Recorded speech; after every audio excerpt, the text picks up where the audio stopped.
আজকের শেষ চিঠিটা পড়ছি। চিঠিটি লিখেছেন, বাকিটা পরে হবে, আজ এটুকু থাক, বাকিটা আবার পরে হবে।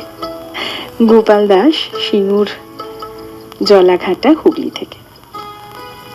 ওর আগমনে, ওর আগমনে মনে অফুরন্ত আনন্দ জোয়ার, ওর উপস্থিতি অনবদ্য উৎসাহ, আবেগ, প্রেম। ওর আগমনে জীবন থেকে সরে গেছে কালো মেঘ, পূর্ণতার পথে জীবন নৌকা বয়ে চলে মোহনায়।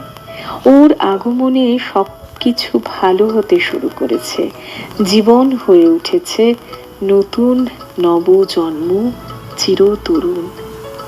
কি সুন্দর একটা লেখা, খুব ছোট্ট, কিন্তু ওর আগমনে সেই ওরটা কে সেটা আপনারা একটু ভেবে বার করুন তো, যে ওরটা কে।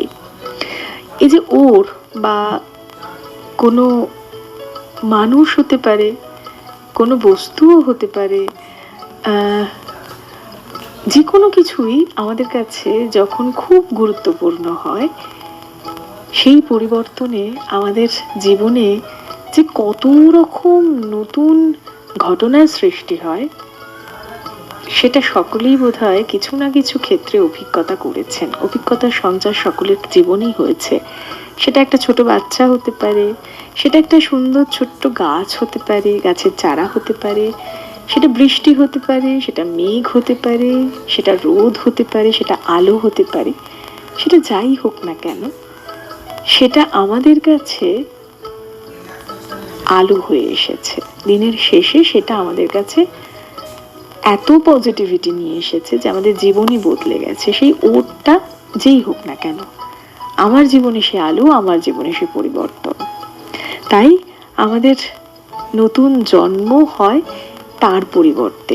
আমরা মনে করি না যে আমাদের পুরনো জীবন, একই জীবনে আমরা অনেকগুলো অধ্যায় পেরোই, সেই আগের জীবনের পরিবর্তে যখন নতুন জীবন আসে, মানে পরিবর্তন আসে, তখন মনে হয় না যে আমরা বোধহয় আবার নতুন করে বাঁচার স্বপ্ন দেখছি, নতুন করে বাঁচার মানে খুঁজে পাচ্ছি, আবার বোধহয় আমাদের পুনর্জন্ম হলো।